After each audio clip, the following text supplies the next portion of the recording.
पडती सारे ओ गोपी आला नटून काळात तो गोपी आला नटून नव्या नवनीचा शृंगार केला आज आनंदी आनंद झाला आज आनंदी आनंद झाला तो किती सांगू मी सांगू कोणाला किती सांगू मी सांगू कोणाला आज आनंदी आनंद झाला आज आनंदी आनंद झाला पंच गया छोड़ सारी नगरी आया भी अजना आसमान तेरी नगरी आया भी अजना सवाल तेरी नगरी पंच गया छोड़ सारी नगरी आया भी अजना सवाल तेरी नगरी आया भी अजना सवाल तेरी नगरी एक दोन तीन चार जयपुराची पुरवठा एक दोन तीन चार जयपुरातली पुरवठा आला रे आला जरा भक्ती सवाल ब्रह्मा आला रे आला जरा भक्ती सवाल ब्रह्मा आला रे आला जरा भक्ती सवाल ब्रह्मा आला रे आला जरा भक्ती सवाल ब्रह्मा आला रे आला जरा भक्ती सवाल ब्रह्मा हो जरा भक्ती सवाल ब्रह्मा हो जरा भक्ती सवाल ब्रह्मा गोपाल कृष्ण भगवान की जय। परब्रह्म परमेश्वर भगवान गोपाल कृष्णाचं आगमन मथुरेमधून गोकुळामध्ये झालेलं आहे। गोकुळामध्ये भगवंत आले यशोदा मातेच्या उसंगी भगवंताला ठेवलं आणि ठेवल्यानंतर खाली बसून जा खाली हा भगवंताला ठेवल्यानंतर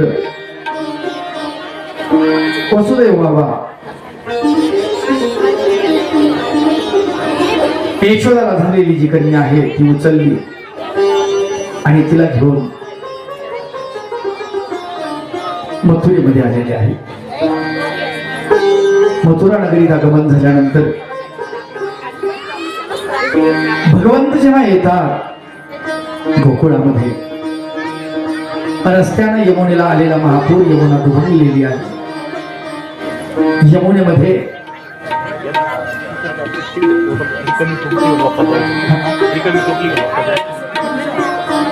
पाठीमागे टोपलं घेऊन एखाद्या मुलीला घेऊन जावं यमुना दुभंगलेली आहे आणि दुभंगल्यानंतर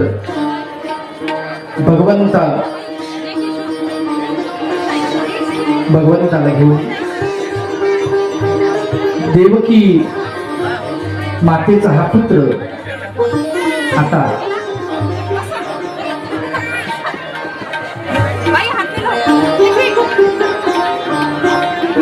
द्या बसून एखादी छोटीला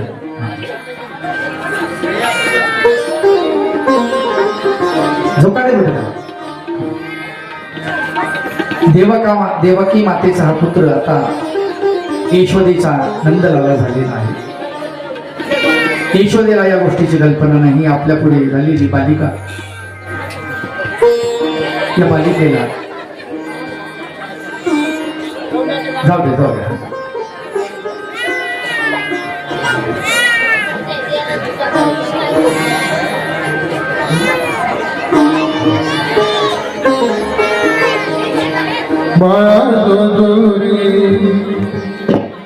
कुलभूषणा नंदाचा नंदना बाळा डोंगरी कुलभूषणा पाच प्रिय उद्या आणि त्यांना धोका दे बाळाला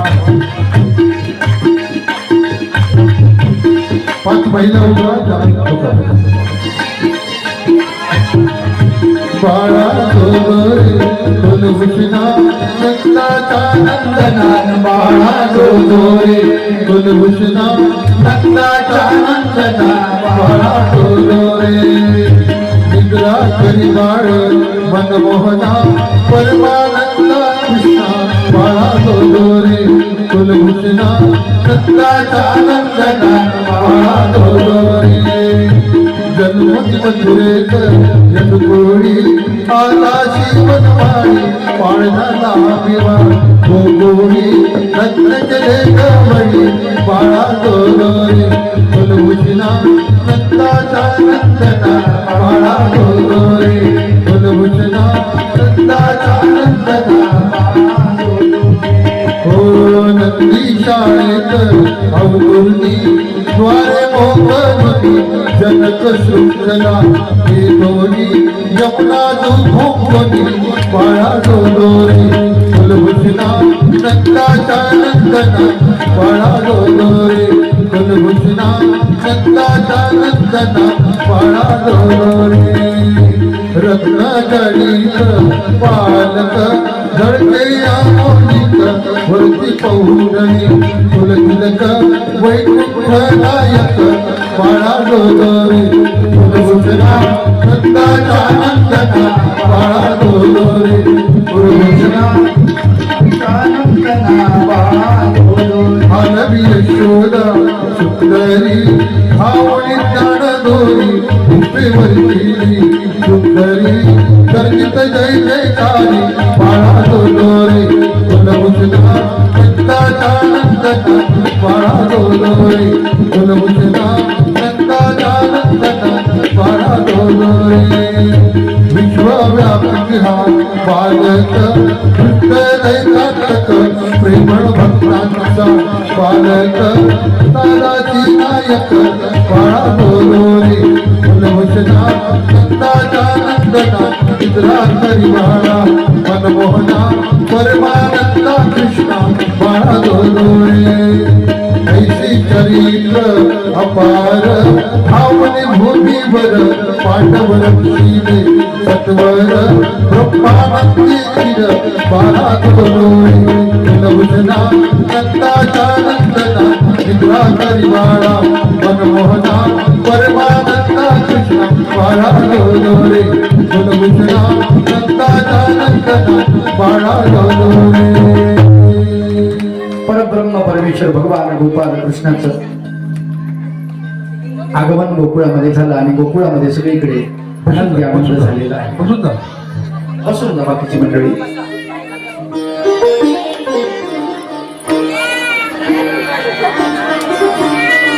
आता घेऊन जा त्याला.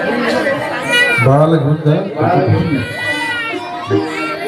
कारण कथा तशी चालत नाही आता, त्याला गेल्याशिवाय चालत नाही.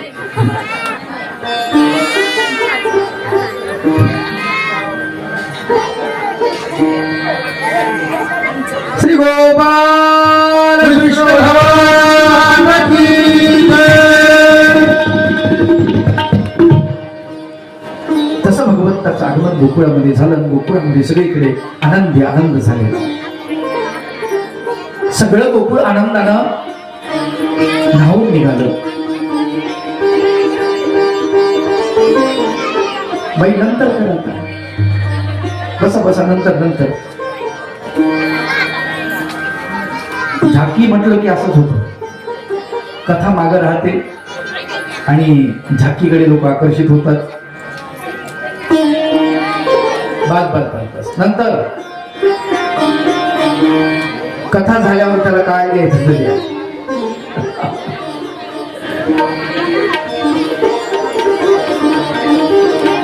मी तुम्हाला सांगत असतो ना, प्रत्येक कीर्तनात प्रवचनात ज्यांना मुलबाळ नको आहे त्यांनी मला द्या. हे बाळ असंच माझ्याकडे आलेलं आहे. ज्या माता पित्याला ते नको होतं त्यांनी त्यांचं नाव न सांगता मला ते बाळ देऊन टाकलं. बाबा तुम्ही याचा सांभाळ करा. आणि ते बाळ 3 महिन्यापासून आपल्या आश्रम मध्ये आहे.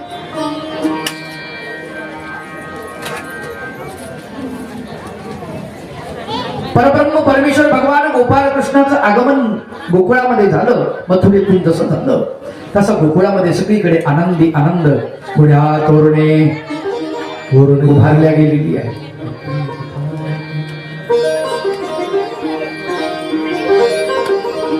गोकुळीच्या सुखा सुखा गोकुळीच्या सुखा अंत पार नाही देखा अंत पार नाही देखा बाळकृष्ण नंदाघरी नंदाघरी बाळकृष्ण नंदाघरी आनंदला नरनारी आनंदला नरनारी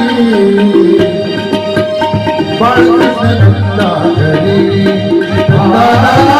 बाळकृष्ण नंदाघरी गुडिया तोरणी तोरणी करती कथा गाती गाणे करती कथा गाती गाणे बाळकृष्ण नंदाघरी नंदाघरी बाळकृष्ण नंदाघरी नंदाघरी बाळकृष्ण नंदाघरी.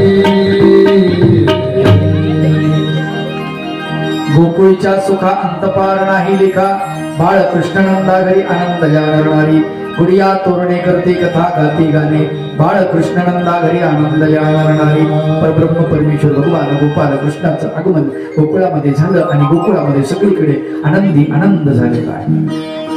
सगळं गोकुळ आनंदानं नाहून निघालेलं आहे. त्या एवढेसे पाऊल भगवंताचे चरण तिथे पडले. चरण शब्दाचा अर्थ लक्षात घ्या.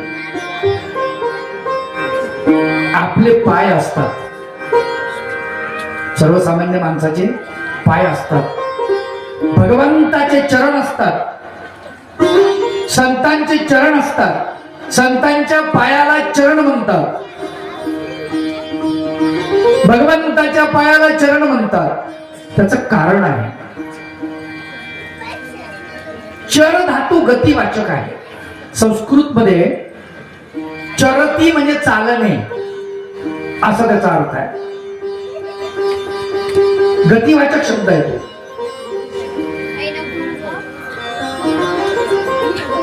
त्याच्यापासून चरण शब्द तयार झाला. परंतु चरण कोणाचे असतात? त्याला आ उपसर्ग लागला की आचरण होतो. ज्याचं आचरण उत्तम आहे त्याच्या पायाला चरण म्हणतात. लक्षात घ्या. ज्याचं आचरण उत्तम आहे त्याच्याच पायाला चरण म्हणतात.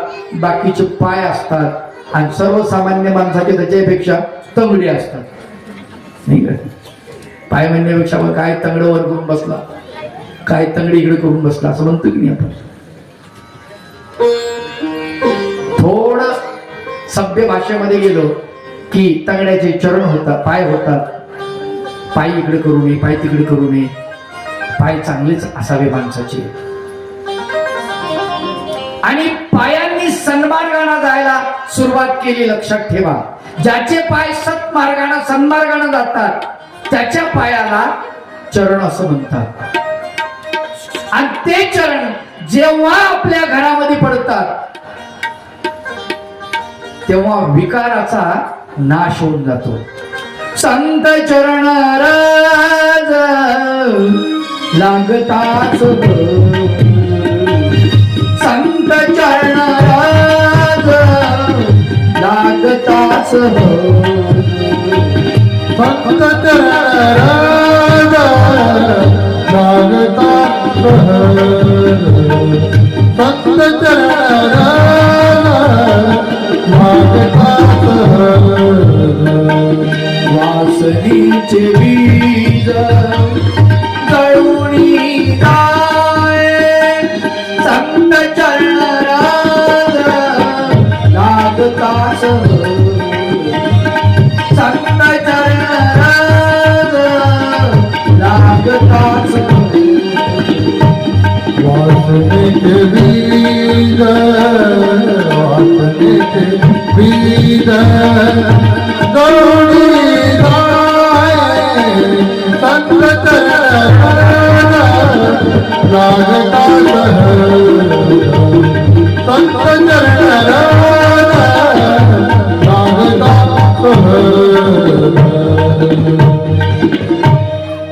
भगवंताचे चरण गोकुळामध्ये पडले आणि गोकुळामध्ये सगळीकडे आनंदी आनंद झाला. सगळं गोकुळ फुलून गेलं. आपण म्हणत असतो ना, आमचं गाव गोकुळ आहे. मला चांगलं आठवतं, आपल्या जयपूरमध्ये महाचिंतनी झाली होती आणि त्या महाचिंतनीमध्ये आपल्या गावातल्या सगळ्या घराला भगवा रंग दिले होते. सगळं गाव एकाच रंगानं रंगलं होतं, एकाच रंगाने. आलेले पाहुणे म्हणायचे, आय कमाल आहे. राजस्थानचं एक शहर आहे ज्याचं नाव जयपूर आहे, त्या जयपूरला गुलाबी शहर म्हणून ओळखलं जातं. महाराष्ट्रामधलं हे एक खेड जयपूरच आहे, याला भगव गाव म्हणून त्यावेळेस ओळखलं जायचं. मला वाटते ती महाचिंतनी झाली आणि त्याचे एवढे परिणाम आपल्या गावावरती चांगले झाले की त्या वर्षी आपल्या गावातली निवडणूक बिनविरोध झाली होती. बिनविरोध, कुणाचाच कुणाला विरोध नाही. काय काय लोकांच्या डोक्यामध्ये चांगले विचार आले असतील.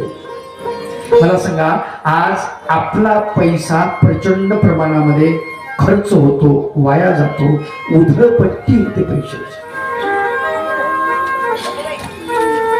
गोकुळामध्ये भगवंत आले आणि भगवंताचं आगमन झालं. सगळं सगळं भगवंताच्या देखरेखीखाली चाललेलं.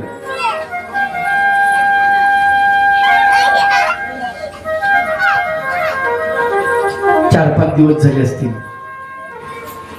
गर्गमुनी आले, भविष्य सांगून गेले आणि संकट गोकुळावरती यायला सुरुवात झाली. पहिलं संकट महाबळवटाचं आलं, दुसरं पुतनेचं, मग आगासूर, शकटासूर, कागासूर, सगळे असुर लोक आलेले आहेत आणि गोकुळाला नेस्तनाबूत करण्याचा प्रयत्न सुरू केला. पण परब्रह्म परमेश्वर भगवान गोपाल कृष्णाने कोवळ्या कोवळ्या लाथांनी भगवंत सगळ्यांना मारतात त्या असुरांना. कथा फार गोड आहे. पूतना जशी आलेली, विडा उचलला पूतने, स्तनाला विष लावून आलेली.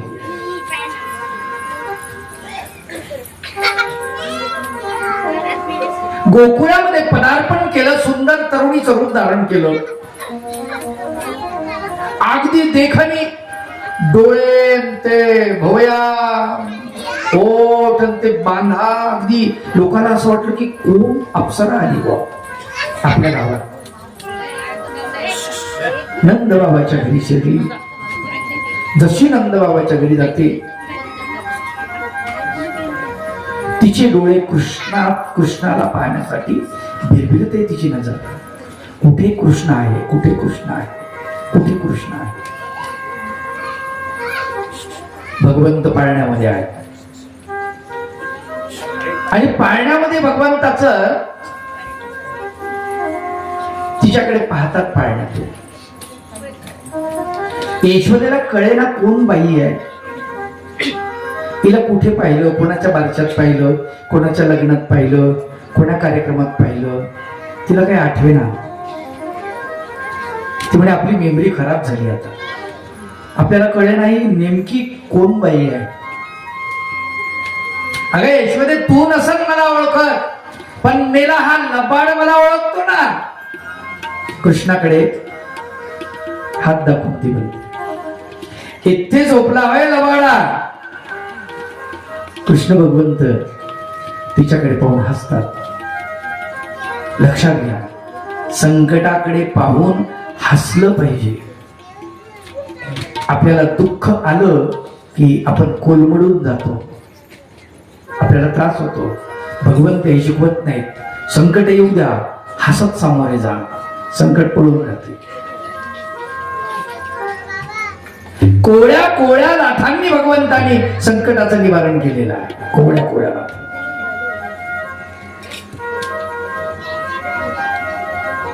पूतनेनं यशोदा जशी नजरे आड होताच आपल्या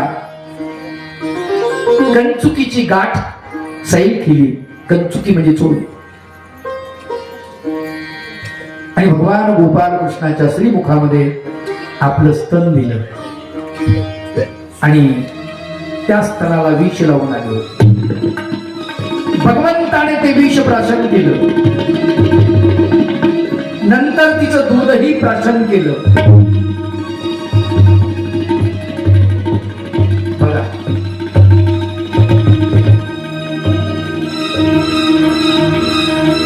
सहज सहज पचवलेलं विष बालपणामध्ये. सहज. आपल्याला जर कोणी बोललं ना, आपला तिळपापड होतो, खाऊ कठू आपण करतो, रात्रभर झोप लागत नाही, परेशान होतो, याला काय करून काय नाही असं होतं आपल्याला. भगवंत विष प्राशन करतात तरी हसतात, तरी हसतात. हे शिकायचं आपल्याला त्याच्यावर, तरी हसतात. दूध पिलं. आता ही अनेक बालकांना अशीच करेल, म्हणून हिला संपवलंही पाहिजे, म्हणून तिचं रक्त प्राशन करायला कासावीत झाली. कृष्ण सोड, कृष्ण सोड. भगवंत सोडायला तयार नाही. बाहेर पळाली, अंगामध्ये मूळ रूपामध्ये आली, खाडची जमिनीवर कोसळली. भगवंत तिच्या छातीवर बसलेली. लोकांनी पाहिलं, अरे बाप, हे अगडबमच्या अगडबम शरीर बेकार आहे. यशोदेनं ते बघितलं. बघता क्षणी चक्कर येऊन पडली. बस संपलं म्हणले माझं बाळ, माझा कृष्ण संपला. काही लोक गेले, काड्या टोचतात, काही करतात, कोणी भाले टोचले. लोकांच्या लक्षात आलं की मेलेलं आहे. मग कुठेतरी तिच्या अंगावर चढलं आणि कृष्ण भगवंताला तिथून उचललं. यशोदेच्या तोंडावर पाणी मारलं. ती म्हणे, माझा कृष्ण आहे का? आहे आहे आहे. म्हणे ती राक्षसी निवडली. म्हणे ती मेली. काय? ती मेली? हो, साधं नाही. मग कुठं बिबे आण, कुठं काही आण, फडान, नाही का, मिठान, मोहऱ्यान उतरवायला सुरुवात केली, दृष्ट काढायला सुरुवात केली. लिंब लोण उतरले. 12 दिवस झाले, बारसं केलेलं आहे.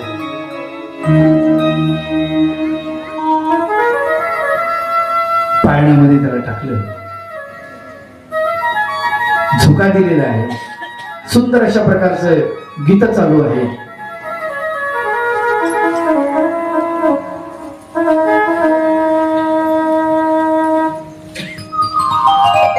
भगवंताला पाळण्यामध्ये टाकून भयांनी त्याच्या कानामध्ये भगवंताचं नाम उच्चार केलेला आहे.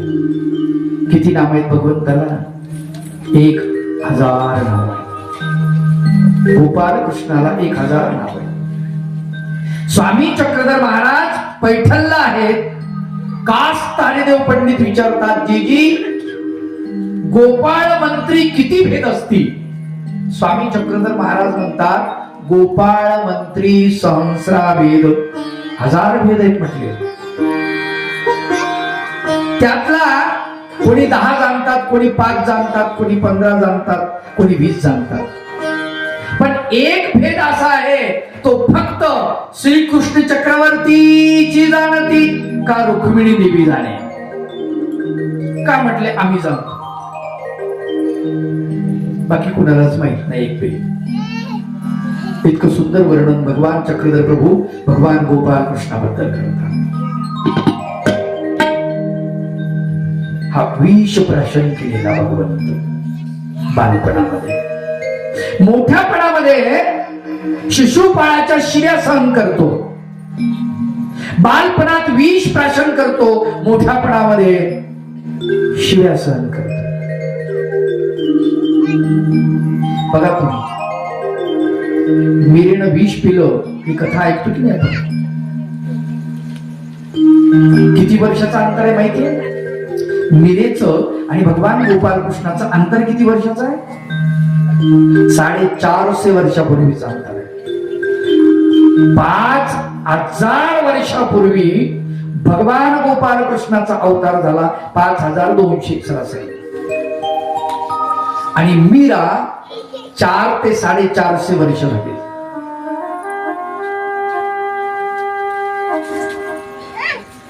अकबराच्या काळामधली मीरा.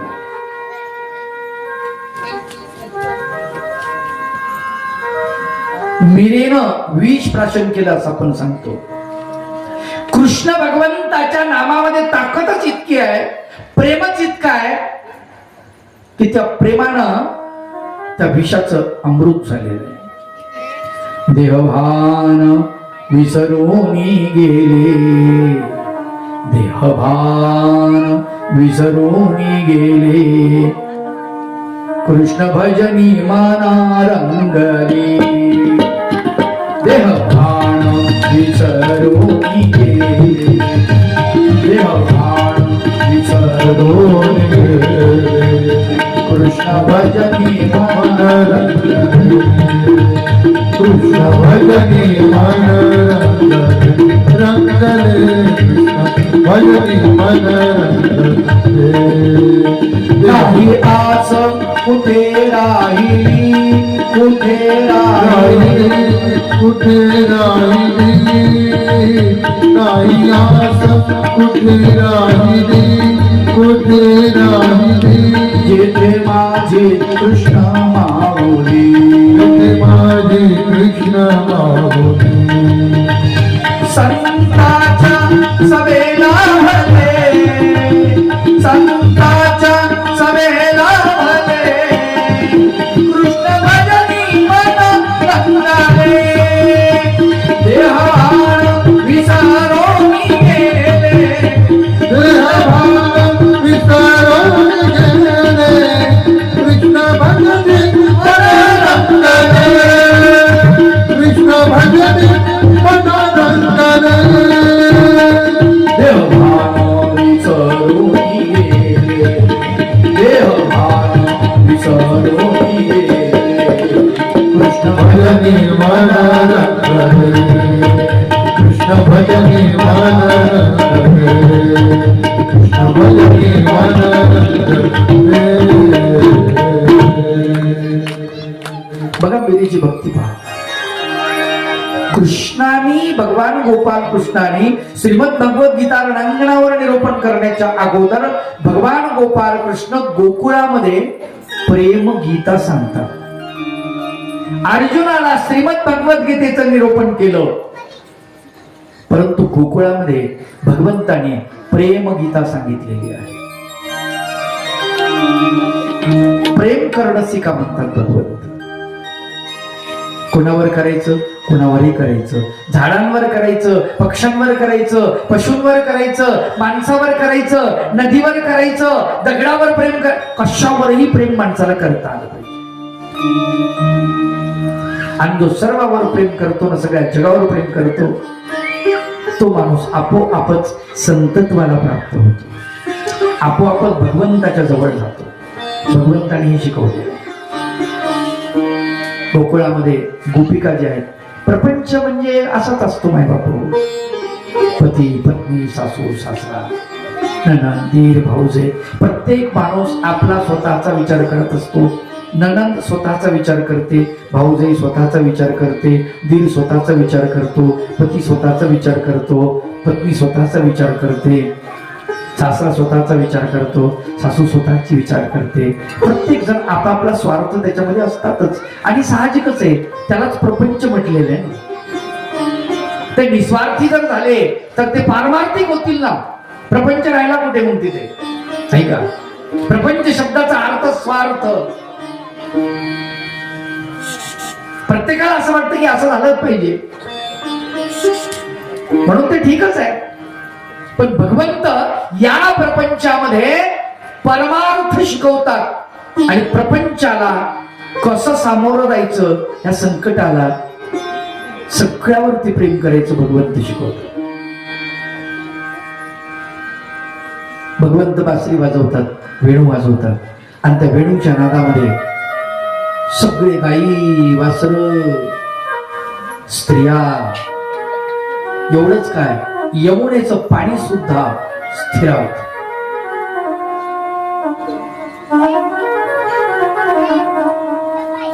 ते सुद्धा थांबतं भगवंताची बासरी ऐकण्यासाठी. त्यालाही असं वाटतं की आपण ऐकलं पाहिजे. पशु पक्षी, भागवत असाने फार सुंदर वर्णन केलेलं आहे.